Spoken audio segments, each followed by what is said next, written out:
Online offline सब बच्चे please, मैं ले आउट के ऊपर है ना एक बहुत शानदार सा वर्ड बताता हूं, आपको ध्यान से देखना चाहिए। ले आउट, वैसे तो मीनिंग में वहां लिखा है, पर मुझे कुछ और पढ़वाना है बेटा आप लोगों को। मैं वो नहीं पढ़वाना चाह रहा, मैं तो ये पढ़ाना चाह रहा हूं।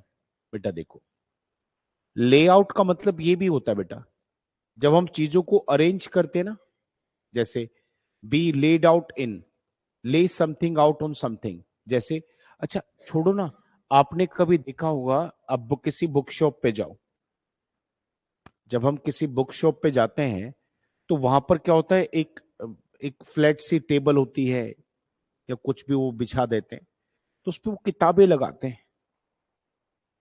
देखिए किताबें लगी हुई है ऐसे, क्यों लगाते हैं? कि आसानी से लोगों को पता चल जाए कि कौन कौन सी किताबें उनके पास है। तो जो हम ये अरेंज करते हैं ना, चीजों को फैलाते हैं, जिससे क्या होता है कि लोग उसको देख पाए, यूज कर, तो उसे लेआउट कहते हैं बेटा। तो लेआउट का पहला मतलब होता है चीजों को अरेंज करना। सर बहुत बहुत धन्यवाद, गुड मॉर्निंग सर। वो लेआउट होता है सर। थोड़ा सा और चलिए। मनी, इसी लेआउट वर्ड का प्रयोग पैसे में भी करते हैं। Spend money, specially a large amount. Lay something out on something. It's not every day you lay out इतना on a dress. तो इसका मतलब हम क्या कह सकते हैं लास्ट में? देखो, ये जो ले आउट आप एक फ्रेजल वर्ब देख रहे हैं, वाक्य में बड़ी अच्छी है। इसके दो अलग अलग मतलब है बच्चों। इसका पहला मतलब अगर मैं आप लोगों से कहूं तो वो है चीजों को अरेंज करना। जैसे मैंने कहा कि ये जो टेबल है, इस टेबल पर इन किताबों को आप क्या करो, फैला दो, ऐसे लगा दो कि लोग इनमें देख पाए कि कौन कौन सी किताबें कहां कहां रखी हैं। तो बेटा जब हम चीजों को अरेंज करते हैं किसी भी जगह पर, ऐसे लगाकर फैलाकर एक दूसरे के साथ रखकर, कि जिससे इजिली उन चीजों को देखा जा सके, तो ऐसे करना इंग्लिश में ले आउट होता है। जैसे प्लीज ले आउट, प्लीज ले, एक वर्ड बोल रहा हूं बेटा ध्यान से देखना, प्लीज ले आउट दीज बुक्स। तो ये लेआउट का पहला मतलब है किसी भी चीज को अरेंज करना। तो लेआउट का पहला मतलब क्या होता है बेटा? अरेंज करना। कहां पे करेंगे ये बता सकते हैं? On this table, on this table, इस टेबल पर सारी किताबों को अच्छे से लगा दो, अरेंज कर दो। पर बेटा लेआउट का दूसरा मतलब होता है पैसे के लिए। अगर लेआउट को हम पैसे के लिए यूज करते हैं तो वहां पर इसका मतलब होता है बहुत बड़ी मात्रा में खर्च करना। खर्च नहीं करना, बहुत बड़ी मात्रा में खर्च करना, बहुत ज्यादा खर्च करना। जैसे she always, she always lays out thousands of rupees on her dresses। मतलब वो हजारों रुपए अपनी ड्रेसेस पर खर्च कर देती है हमेशा। तो हमेशा उसके साथ कैसा है, हजारों रुपए अपनी ड्रेसेस पे लगा देगी। तो she always lays out thousands of rupees on her dresses. तो बेटा लेआउट के दो मतलब होते हैं, एक चीजों को अरेंज करना, दूसरा खर्च करना, और वो भी बहुत बड़ी मात्रा में खर्च करना। तो कभी पूछे एग्जाम में लेआउट का मतलब क्या है, तो आप कहना स्पेंड करना होता है, व्यय करना होता है। बताइए बेटा, ऑनलाइन ऑफलाइन सबको ये वर्ड क्लियर हुआ बेटा? Everybody, thank you. आगे आइए बेटा, next word, lend somebody, sorry lead. Next idiom आता है बच्चों, लीड समबडी या समवन बाय द नोज। बहुत बहुत अच्छा वर्ड है बेटा, बहुत अच्छा इडम है। पहले मीनिंग समझ लीजिए, फिर सेंटेंस बना के देखेंगे। आपने कभी देखा हो तो हम किसी व्यक्ति पर डोमिनेट करते हैं। डोमिनेट का मतलब क्या है? उस पर आपका अच्छा एक दबदबा है, बढ़िया कंट्रोल है, मतलब इतना कि आप उसे अपने इशारे पे कुछ भी करवा सकते हो।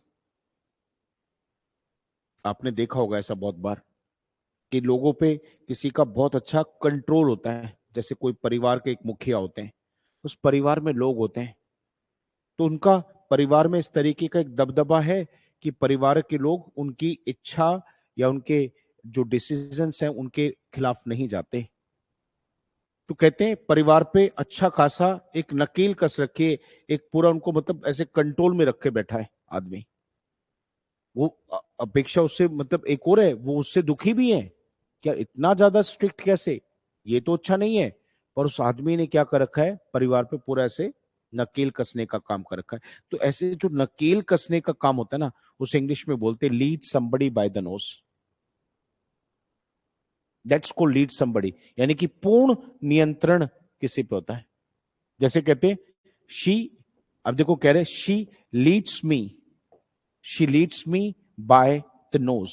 इसको समझना बड़ा आसान है बेटा, ये जानवर से निकला है। आपने कभी देखा होगा जानवर के ऐसे जब उसे यूज करते हैं तो उसकी नाक में एक नकेल डालते हैं, उसको जब रस्सी को पकड़ के खींचते हैं ना तो बड़ा सॉफ्ट पार्ट होता है जानवर का ये, जैसे खींचेंगे तो उसको पेन होता है। तो क्या करते हैं, अब वो जिधर भी उसको खींचेगा तो जानवर बेचारा मजबूर है, अब उसके पीछे पीछे चलता है। तो ऐसे आदमी को भी जब कोई आदमी पूरा कंट्रोल करके बैठा है, अपने इशारे पे काम करवा लेता है, पूरा नियंत्रण उसके ऊपर होता है, तो उसे बोलते हैं lead somebody bye the knows. तो उसने कहा ये जो महिला है इसका पूरा कंट्रोल मेरे ऊपर है, तो कह रहा है she leads me by the nose, she dominates me. तो डोमिनेट का मतलब दबदबा होता है, कंप्लीटली कंट्रोल समवन, मतलब किसी पे पूर्ण रूप से कंट्रोल करना। बेटा ऑनलाइन ऑफलाइन सबको क्लियर है वर्ड, अच्छे से समझ में आया बेटा, वेरी गुड। सर ऑनलाइन वाले बच्चों प्लीज आप अच्छे से बताते रहना कि भाई जहां आपको दिक्कत आए तो प्लीज बता देना। अब नेक्स्ट वर्ड देखिए, अगला इडम है लर्न या फिर नो द रोप्स। बेटा वैसे रोप्स तो रस्सी होती है ना, रोप्स तो रस्सी होती है। अब ये कह रहा है नो द रोप्स या फिर कह रहा है लर्न द रोप्स, का मतलब क्या है। तो मनन बड़ा आसान है बेटा, ध्यान से देख। जब हम किसी भी काम को करने का तरीका जानते हैं या फिर सीखते हैं कि वो काम होता कैसे, किसी भी काम को करने का जब हम तरीका सीखते हैं तो उसे इंग्लिश में बोलते हैं बेटा लर्न द रोप्स। जैसे कहते हैं आपसे नहीं हो रहा है, you should learn the ropes. इसका मतलब क्या है, आपसे नहीं हो रहा है तो आप इसको करने का तरीका सीख लीजिए। तो जब जब हम किसी से कहेंगे कि आप इसके बारे में जानकारी ले लो, be informed about something, check करो सीखो कैसे वो काम किया जाता है, तो किसी भी काम को करने का तरीका होता है लर्न द रोप्स। होते ना बेटा, किसी भी दुकान पर एक मेन व्यक्ति होता है, उसके पास दो चार छोटू होते हैं काम करने वाले, तो उसको क्या कहते हैं, वो बगल में खड़े खड़े देखते रहते हैं कि वो कैसे काम कर रहे हैं। तो they are learning the ropes. तो उसका मतलब क्या, वो काम करने का तरीका सीख रहे हैं, मतलब सीख रहे हैं कि कैसे होता है ये काम, नॉलेज ले रहे हैं। तो दैट्स को learn the ropes, know the ropes. Everybody online offline सब बच्चे, थैंक यू। नेक्स्ट वर्ड की तरफ आएंगे। हाँ ये है ना, आपको ऐसे नहीं बेटा, इसको मेड से क्यों पढ़ेंगे हम, पहले इसको पहले ठीक लिखते हैं। ये मेड नहीं, पहले इसको मेड मत लिखो, है ना, ये थर्ड फॉर्म से नहीं लिखना हमें, ठीक है, इसको हमें लिखना है फर्स्ट फॉर्म से। देखो मेक, या फिर मार्कर भी ठीक कर लेते हैं, ये वाला बिल्कुल सेम उसी मार्कर से, मेक। आओ, मेक अ क्लीन ब्रेस्ट क्या मतलब होता है, ध्यान से सुनो। मेक अ क्लीन ब्रेस्ट का मतलब होता है जब हम कभी भी अपनी गलती को या अपने अपराध को स्वीकार करते हैं। जब कितनी बार ऐसा होता है कि हमसे कोई क्राइम हो जाता है, कोई अपराध हो जाता है, और फिर क्या करते हैं, अपनी गलती को हम मान लेते हैं। और जब भी कोई व्यक्ति अपनी गलती को स्वीकार करता है तो उसे इंग्लिश में बोलता है make a clean breast, make a clean breast. तो इसका मतलब होता है अपनी गलती को स्वीकार करना, लिखा भी है अपराध स्वीकार करना। जैसे हमने कहता है कि see now the evidence, now the evidence is against you, अब ये जो सबूत है वो आपके खिलाफ है। Now the evidence is against you so you should make a clean breast. कह रहे हैं ये जो सबूत है आपके खिलाफ है तो आपको अपना मतलब अपराध स्वीकार कर लेना चाहिए। तो you should make a clean breast, मतलब आपको अपनी गलती मान लेनी चाहिए। तो मेक अ क्लीन ब्रेस्ट का मतलब क्या हुआ बेटा? अपनी गलती को स्वीकार करना। ऑनलाइन ऑफलाइन सब बच्चे, थैंक यू। नेक्स्ट वर्ड की तरफ आएंगे। अगला वर्ड देखिए क्या आता है, मेडन स्पीच। इसे हम कह सकते हैं मेडन। देखो, मेडन स्पीच जो ये ईडम है ना, बहुत सुपर्ब है। अच्छा, अक्सर ये ऐसे ही आता है, पर मैं कहता हूं कि आप एक बात क्यों नहीं सीख लेते सब लोग? ये एक्चुअल में जो मेडन वर्ड होता है ना सर, इस मेडन का मतलब होता है फर्स्ट। जो भी चीज आपने देखा पहली है तो उसको मेडन कहते हैं। जैसे देखो, मैंने एक वर्ड बोला, मेडन विक्ट्री। विक्ट्री तो जीत होती है बेटा, तो पहली जीत को इंग्लिश में बोलते हैं मेडन विक्ट्री। Maiden victory. एक टूर्नामेंट था, उसमें अलग अलग देशों की टीमें खेल रही थी। एक देश लगातार हारे जा रहा था, मैं एग्जैक्ट उस टीम का नाम भूल गया, वो हारे जा रहे थे। तो जैसे वो पांचवा या चौथा मैच जीतते हैं, फोर्थ या फिफ्थ मैच को जैसे ही जीतते हैं, तो वो कहते हैं their maiden victory in the tournament. Their maiden victory in the tournament. अब मुझे बताइए, उस टूर्नामेंट की उनकी मेडन विक्ट्री उन्होंने बोला, तो उसका मतलब क्या है? कि पहली जीत हुई है। तो बच्चों, मेडन का मतलब फर्स्ट होता है, सबसे पहला, प्रथम। तो यहीं पर हमारे पास वर्ड आ गया बेटा। क्या वर्ड आ गया हमारे पास कि मेडन स्पीच क्या होता है? तो मेडन स्पीच का मतलब होता है सबसे पहला भाषण। तो फर्स्ट स्पीच को हम इंग्लिश में मेडन स्पीच कहते हैं बेटा। तो यहां पे लिखा है ना, फर्स्ट स्पीच, पहला भाषण, यही इसका मतलब है। सब बताइए एवरीबॉडी, थैंक यू। अगले वर्ड की तरफ आएंगे बेटा। सारे वर्ड ऐसे ही मेहनत करके सीखते रहो बेटा। मेका बी लाइन फोर। मेका बी लाइन फोर। आपने अभी देखा होगा, आईफोन का एक नया मॉडल आया, शायद 17 आया। तो आपने देखा हो, तो लोग, दीवानगी ऐसी थी फोन को खरीदने की कि बड़े बड़े जो स्टोर थे आईफोन के, वहां पे रात को ही लाइन लगा के खड़े हो गए। सबसे पहला काम, ये सुबह उठते ही सीधा स्टोर पे चलो, फोन लेके आना है। तो अब अब वो मेकअप बी लाइन का मतलब क्या होता है? कि जब हम सीधा, कुछ नहीं करा, उठे और सीधा स्टोर पे चले गए फोन खरीदने के लिए। उठे और सीधा फोन खरीदने चले गए। तो ये क्या है, सीधा कहीं पर। अब जैसे हमारे घरों में सर जो महिलाएं होती हैं, उनके ऊपर बहुत जिम्मेदारियां होती हैं। तो क्या करती हैं? सुबह उठते सबसे पहला काम होता है भागो किचन में, उठो और सीधा किचन में। अब देखो हम क्या बोलते हैं, सीधा किचन में। सीधा, बिना रुके किधर उधर गए, सीधा कहीं पर हम जाते हैं तो उसे बोलते हैं make a bee line. That's called make a bee line. Means go straight to, बिल्कुल सीधा जाना, और कहीं नहीं, कुछ नहीं, मेक अ बी लाइन। तो जब भी हम स्ट्रेट सीधा कहीं पर जाने की बात करेंगे तो इस इडम से भी कर सकते हैं, जो कि है make a bee line. Everybody, online offline सबको वर्ड क्लियर हुआ बेटा? Very good. Next, 9 days wonder. ये तो खूब सुना होगा आपने, कई बार बोलते हैं 4 दिन की चांदनी है, फिर अंधेरी रात है। मतलब ये जो आनंद, मजा, ये जो लुफ्त आपको आ रहा है, ये बहुत लंबा नहीं चलने वाला है, ये थोड़े से समय का है। तो कुछ आनंद, कुछ मजे, कुछ जीवन में जो खुशियां हैं, वो बहुत कम समय के लिए होती हैं, बहुत थोड़े समय के लिए होती हैं, ज्यादा के लिए नहीं।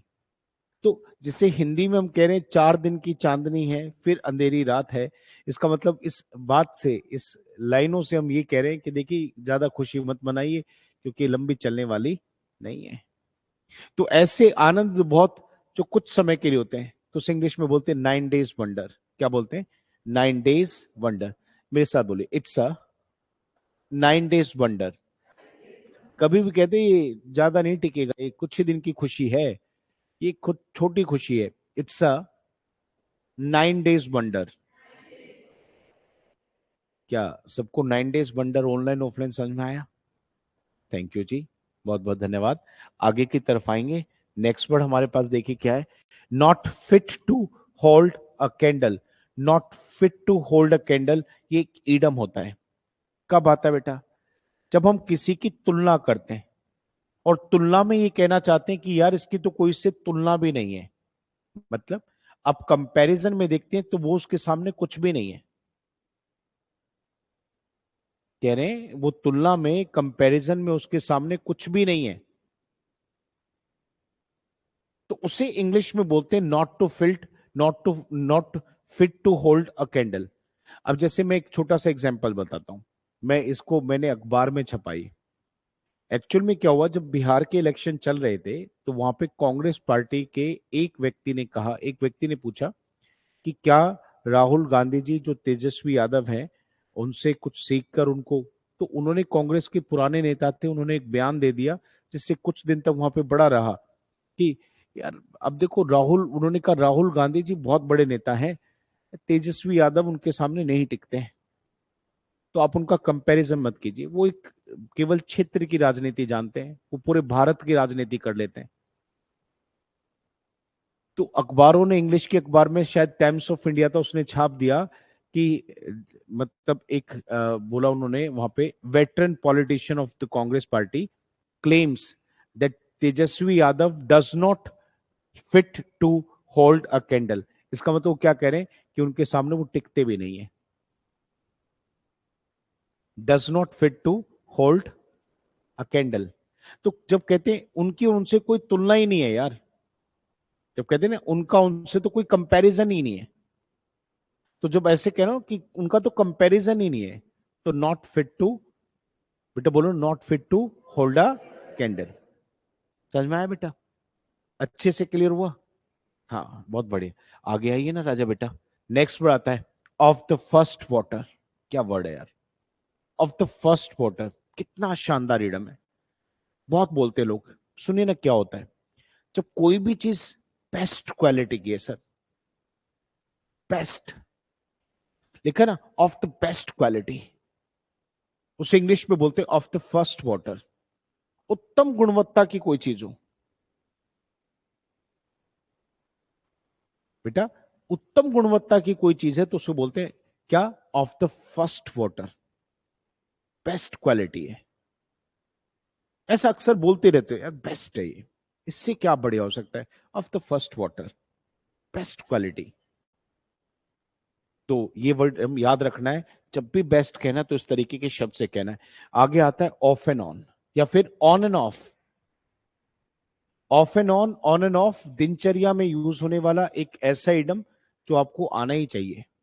देखो, कुछ काम ऐसे हैं जिन्हें हम कभी कभार ही करते हैं, बहुत ज्यादा नहीं करते, कभी कभी। जैसे कभी कभार मैं अपने दोस्तों के पास चला जाता हूं, पर मैं रोज तो नहीं जाता हूं, कभी कभी जाता हूं। तो बच्चों, ऑनलाइन ऑफलाइन सब ध्यान से सुना, किसी भी काम को हम कभी कभार करते हैं, हमेशा नहीं करते। ऑन एंड ऑफ, या फिर ऑफ एंड ऑन।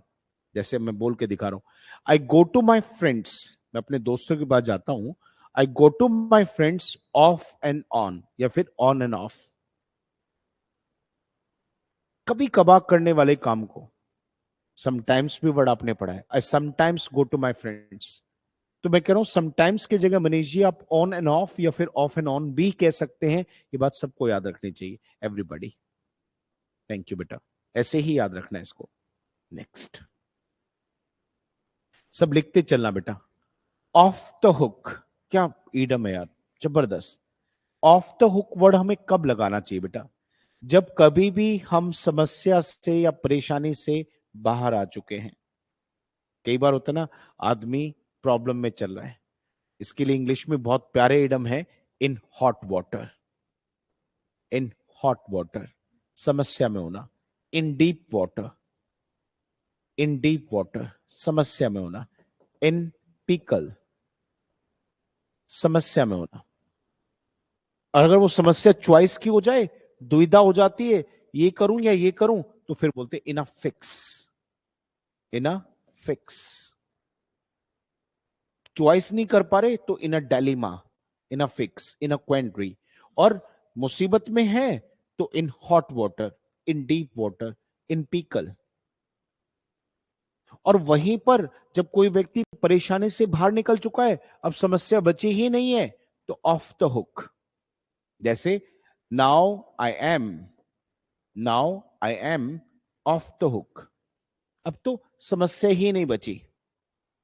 क्या कह रहा है बेटा, अब तो कोई समस्या ही नहीं बची है। Now I am of the hook. तो जब भी कभी ऑफ द हुक बोलेंगे तो समस्या परेशानी है नहीं, ऐसा आपको पता होना चाहिए। That's called off the hook. No longer in difficulty और ट्रबल। ऑनलाइन ऑफलाइन सब बच्चे सारे वर्ड समझ में आए बेटा? थैंक यू, बहुत बहुत धन्यवाद। आगे आइए, नेक्स्ट ईडम आ रहा है part and partial. Part and partial इतना अच्छा ईडम है कि हर किसी बच्चे को सीख लेना चाहिए बेटा, क्योंकि ये बहुत ज्यादा यूज होता है, हर कोई इसको बोल लेता है, लिख लेता है। एग्जाम्स में भी इसका अच्छा खासा वेटेज है। अभी हाल ही के कुछ एग्जाम्स में जैसे सीडीएस है, एनडीए वेंडीए और ये अपना सीजीएल है, बैंकिंग, इसमें तो आता ही रहता ही। तो इसमें मुस्कान इसको क्या बोलते हैं बेटा? पार्ट एंड पार्शल बोलते हैं। तो कोई भी चीज आपको लगता है कि पार्ट एंड पार्शल है तो वो अनिवार्य अंग है, मतलब वो हर हाल में चाहिए चाहिए, क्योंकि वो बहुत नेसेसरी है, एसेंशियल एलिमेंट है। कोई भी चीज आपको लगती है बहुत इंपॉर्टेंट पार्ट है तो उसे इंग्लिश में part, this is part and partial, this is part and partial. अब दिस की जगह आप कुछ भी लगा के बोल सकते हो, this is part and partial, इसका मतलब क्या है? ये तो अभिन्न अंग है, इसको कैसे मिस कर सकते हैं? तो चाहिए ही चाहिए। That's called part and partial. एक बार एक स्वर में ऑनलाइन ऑफलाइन बताइए लिख के सब बच्चे, एवरीबॉडी क्लियर और not? Got it, very good sir. आगे की लास्ट 3 वर्ड और करने बेटा, आज के हमारे 15 वर्ड हो जाएंगे। पास द बक। कितनी बार ऐसा होता है ना बेटा, हम अपनी गलती किसी और के नाम मत्थे मढ़ देते हैं बेटा। इंग्लिश में ये जो पास द बक इडम है, इसमें जो बक शब्द है ना, इसके 2 मतलब होते हैं। एक मतलब और सुनिए, इसका मतलब तो मनी। बक शब्द का मतलब पैसे भी होते हैं। और यहां से एक वर्ड बहुत बोलता है बेटा, मेक अ फास्ट बक।